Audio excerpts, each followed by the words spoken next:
Oi, pessoal! Vamos continuar falando sobre a cinética química? E agora, nessa segunda parte do conteúdo, nós vamos conhecer, nós vamos entender quais os fatores que alteram as velocidades das reações químicas. Então, a gente vai perceber que alguns fatores, como, por exemplo, temperatura, quantidade de substância, entre outros fatores, eles influenciam, eles podem acelerar uma reação química, tornando-a mais rápida, ou eles podem reduzir a velocidade de uma reação química, né, deixando-la mais devagar. Então, por exemplo, vocês já pararam para pensar por que os medicamentos eles são guardados geralmente em frascos escuros? Né? Por que eu vou dissolver, por exemplo, um sal de frutas, aquele Eno, por exemplo, eu vou dissolver em água gelada e vou dissolver em água morna? Qual dos dois será que a dissolução acontece mais rapidamente? Então, estes fatores, estes e outros fatores, nós vamos ver a partir de agora.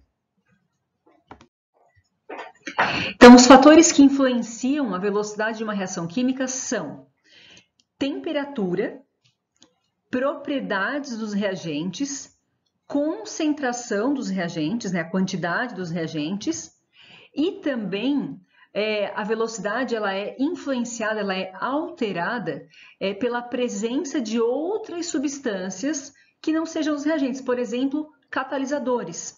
E também a área da superfície de contato. Então, aqui, por exemplo, eu poderia falar sobre a queima do carvão.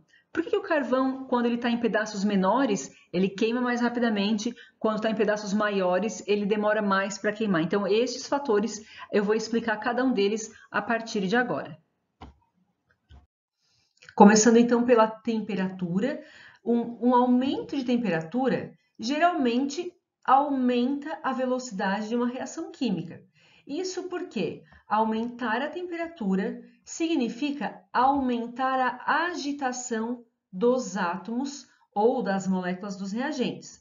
Consequentemente, aumenta a colisão entre as partículas. Se as partículas colidem mais, provavelmente terão uma maior velocidade de reação.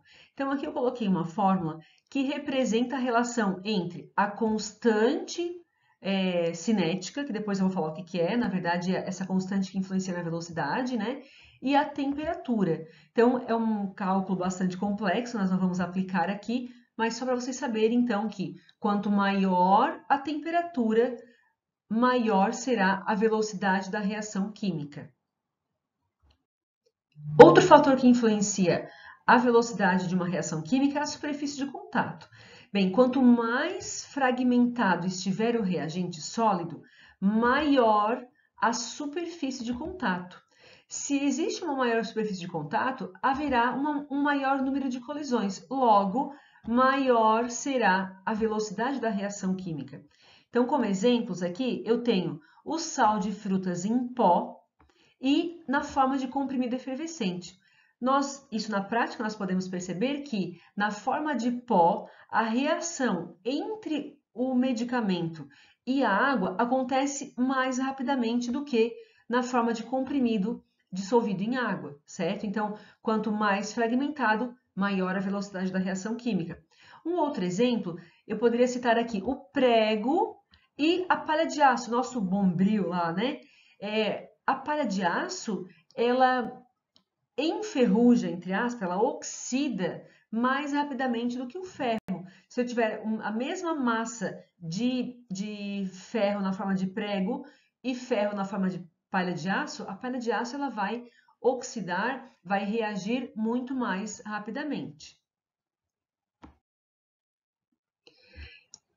Propriedades dos reagentes. Então, aqui eu vou verificar número de ligações e estado físico, né? Então, com relação ao número de ligações, quanto mais ligações o reagente tiver, menor vai ser a velocidade da reação. Por quê? Porque eu vou precisar de mais energia para que aquela reação aconteça.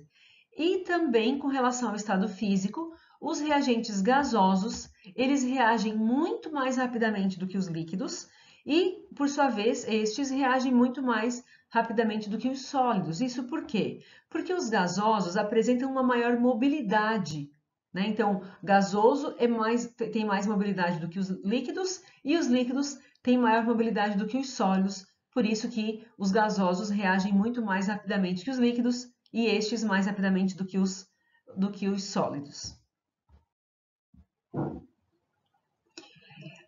Outro fator é a presença de outras substâncias, como, por exemplo, a presença de catalisadores ou inibidores. Então, o catalisador é uma substância que, ao ser adicionada à reação química, ele aumenta a sua velocidade. Por quê? Porque ele reduz a energia de ativação.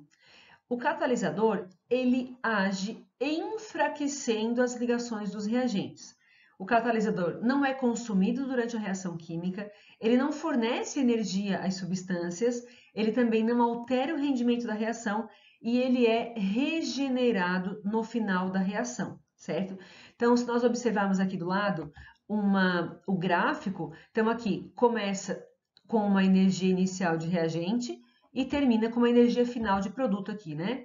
Observem que a curva rosa é a curva de uma reação sem catalisador. Então, observem a quantidade de energia que teria que ser adicionada. E a curva verde é uma reação com catalisador. Observem que a energia necessária inicial é menor, a energia de ativação é menor com o catalisador. Por isso que reações catalisadas, elas acontecem com maior velocidade. Um outro fator que influencia na velocidade de uma reação química, que altera a velocidade de uma reação química, é a pressão. Porém, é importante observar que a pressão só altera a velocidade de reação que apresentar pelo menos um reagente gasoso, certo? Então, um aumento de pressão acarreta num aumento de velocidade. Por quê? Observem aqui na ilustração do lado, eu tenho aqui no início um volume e uma pressão específica. Na situação de baixo, ocorreu um aumento da pressão com consequente redução de volume. Então, observem que a redução do volume acarreta numa maior concentração de reagentes, consequentemente, um maior número de colisões, que por sua vez resultarão numa maior velocidade. Um outro fator é a concentração dos reagentes, que altera substancialmente na velocidade de uma reação química. Porque quanto maior a concentração dos reagentes, maior a quantidade de partículas presentes, né, que podem reagir. Logo, maior será o número de colisões efetivas e, consequentemente, uma maior velocidade da reação. Então, a variação da velocidade da reação em função da concentração, ela é expressa através de uma equação da velocidade que nós veremos a partir de agora. Para determinarmos a equação da velocidade em função da concentração dos reagentes, é importante que nós conheçamos a lei das velocidades, ou lei da ação das massas, de Goldberg e Weige. Essa lei diz que a velocidade de uma reação é diretamente proporcional ao produto das concentrações molares dos reagentes elevados a expoentes determinados experimentalmente. Por exemplo, para a reação genérica dos reagentes A e B formando produtos, então a lei das massas, ela é expressa por essa proporcionalidade. Então, a velocidade é proporcional ao produto das concentrações dos reagentes elevado em expoentes determinados experimentalmente. Esta proporção, ela resultou, depois de muitos estudos, numa igualdade, numa equação. Observem que aqui agora aparece um fator K, que seria a constante da velocidade ou constante cinética. Essa constante, ela depende da temperatura na qual a reação está acontecendo e depende dos reagentes que estão participando da reação. Então, o V aqui seria a velocidade, o K essa constante de velocidade E o M e o N são expoentes determinados experimentalmente. Então, para as reações elementares, ou seja, reações que acontecem numa única etapa, os expoentes que aparecem na equação da velocidade são iguais aos coeficientes da equação balanceada. De que forma, então? Eu tenho a lei da velocidade, olha só, velocidade igual a constante k, multiplicando as concentrações dos reagentes elevados nos coeficientes que vem aqui de cima, olha, da equação da reação balanceada. Então, digamos que aqui eu tivesse 3A mais 2B. Então, o Azinho aqui seria igual a 3 e o Bzinho aqui seria igual a 2. E assim por diante, tá? No caso de reações não elementares, ou seja, reações que acontecem em várias etapas, nós precisamos então conhecer os mecanismos da reação, verificar quantas etapas, quais etapas acontecem e verificar principalmente qual é a etapa lenta. Por quê? A etapa lenta é a etapa que vai determinar a velocidade da reação. Por quê? Porque o acontecimento da reação depende principalmente dessa etapa lenta.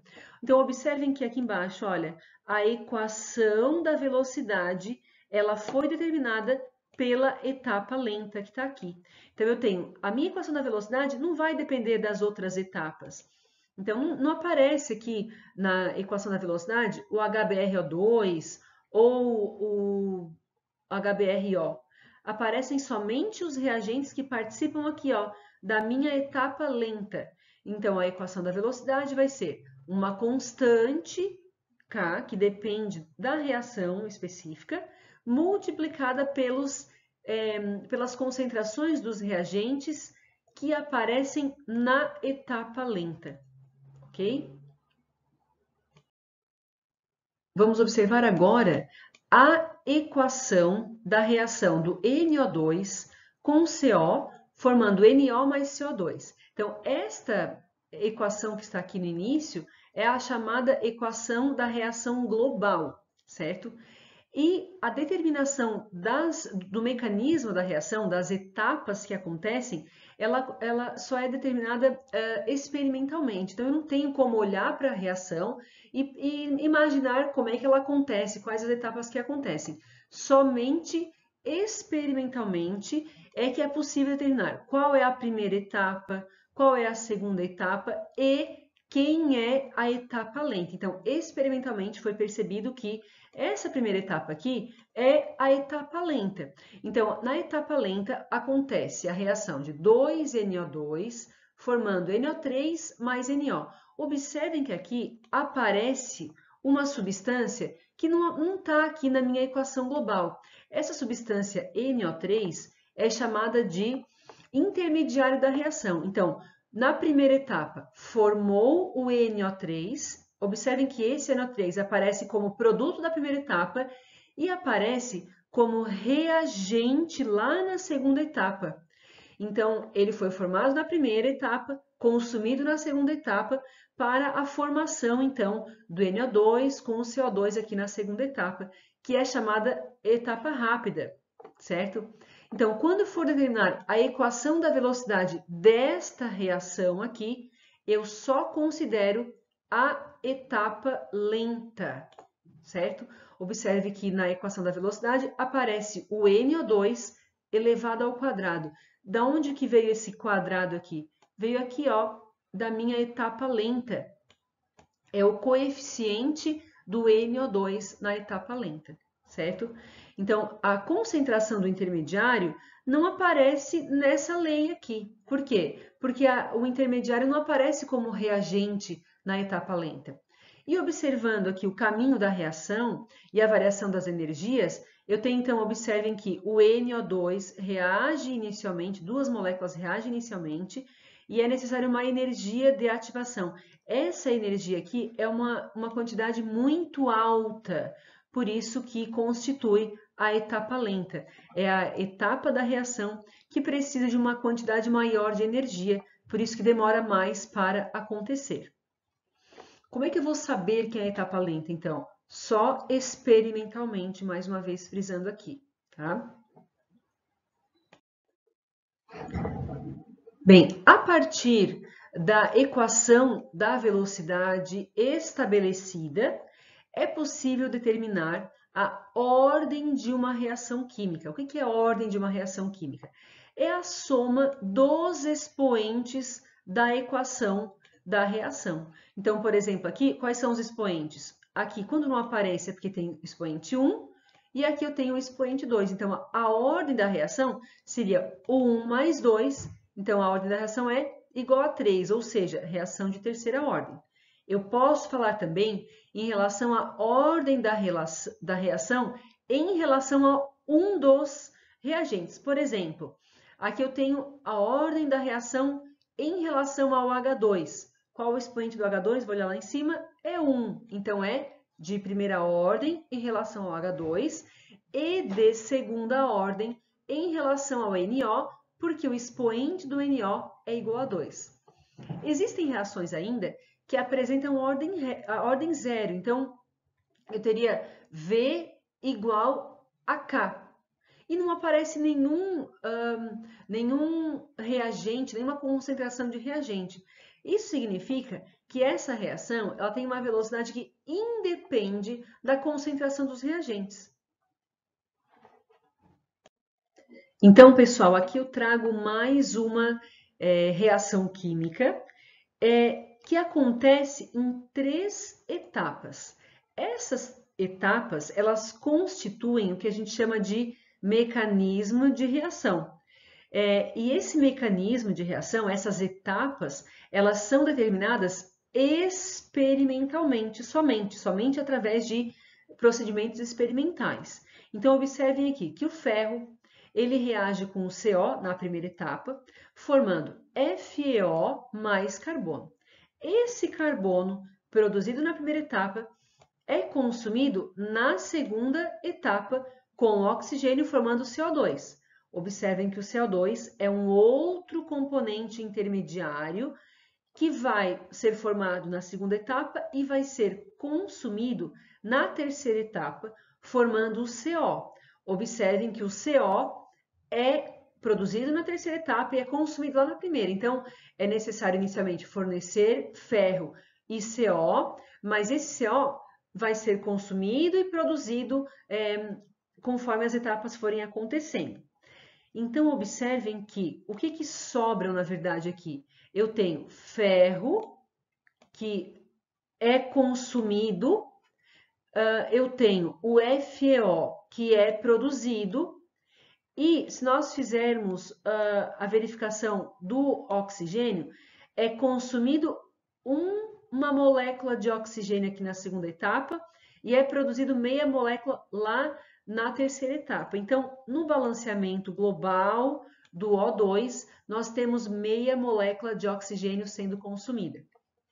A partir da verificação dessas etapas, é necessário verificar qual etapa é a etapa lenta e a partir da etapa lenta, então, nós podemos determinar a equação da velocidade desta reação. Mas isso só é feito experimentalmente, mais uma vez, para frisar. Então, aqui eu trago mais uma reação química que acontece em etapas. E o que eu posso perceber aqui? Então, por exemplo, na primeira etapa, eu tenho 2 moléculas de NO, formando, então, o N2O2. Esse N2O2, ele foi consumido aqui na segunda etapa, ou seja, é produzido na primeira etapa, consumido na segunda etapa, certo? Formando o N2O, que é produzido na segunda etapa e consumido na terceira, certo? Se nós verificarmos as substâncias que não são consumidas ou produzidas, enfim, na forma de intermediários, nós temos a equação global. Então, olha só, nós temos aqui 2NO, que aparece na primeira etapa e aparece na etapa global. Nós temos aqui 2 moléculas de H2, 2H2, E nós temos do outro lado da equação, então, duas moléculas de água, que aparece lá em cima, duas moléculas de água, e nós temos também uma molécula de N2, que está aparecendo lá em cima, olha, na equação global. Então, quando eu verifico quem são os intermediários e eu somo os reagentes e os produtos que não atuam como intermediários, eu tenho a minha equação química. Após verificar experimentalmente quais as etapas e qual é a etapa mais lenta, então a etapa mais lenta é que vai determinar a velocidade da reação química. Observem que, dependendo da etapa lenta, né, poderá aparecer também na equação química as substâncias intermediárias, certo? Então, eu vou falar agora sobre molecularidade, que na verdade é determinada pelo número de moléculas que se chocam em cada reação. Para o caso de reações elementares, como o exemplo aqui embaixo, eu tenho duas moléculas de NO2 colidindo entre si. Então, esta reação elementar é chamada bimolecular. Agora, para as reações não elementares, aquelas reações que acontecem em várias etapas, a gente não fala, não define molecularidade para a reação global. Não se define molecularidade para a reação global. E sim é definida a molecularidade para cada etapa da reação, ok?